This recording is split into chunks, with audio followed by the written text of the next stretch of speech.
New opinion polls say that younger Americans are leaving the church. Like ancient Rome, some are saying America has lost its way, and so we are no longer the greatest nation on earth. Christians are increasingly concerned that their faith is under attack in the United States, including whether religious universities will be allowed to remain tax-exempt.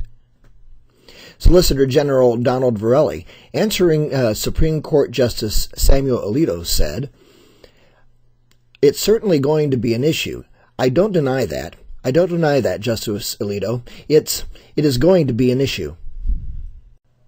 Certainly, we've seen a rise in broken families and an unraveling of our society. What can people of faith do to help reverse these trends? First, we as Christians must fall on our knees and seek God.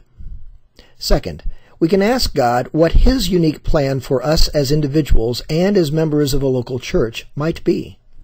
We pretend that this mission from God thing is something like a complicated jigsaw puzzle, when all it really boils down to is the fact that, for whatever reason, we want to make it harder than it is. Jesus is knocking on the doors of our hearts, asking us a simple question.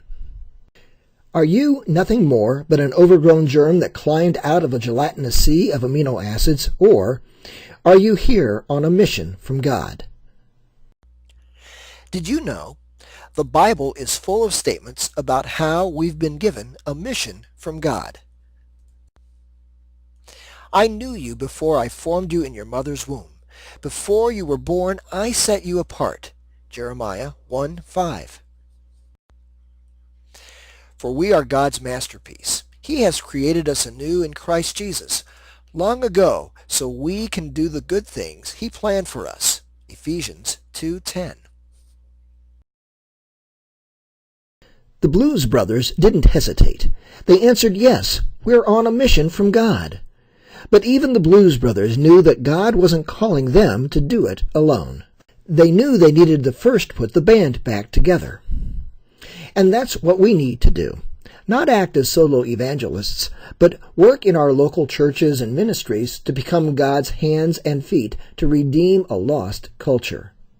Pursuing your mission from God is designed to help each of us put the pieces of our respective mission from God puzzles together.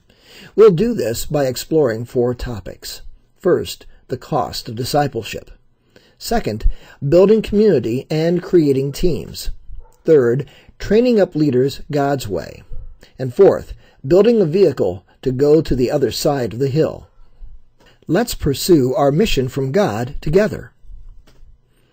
Who knows, but perhaps God has called you and your congregation to help redeem the culture right where you live.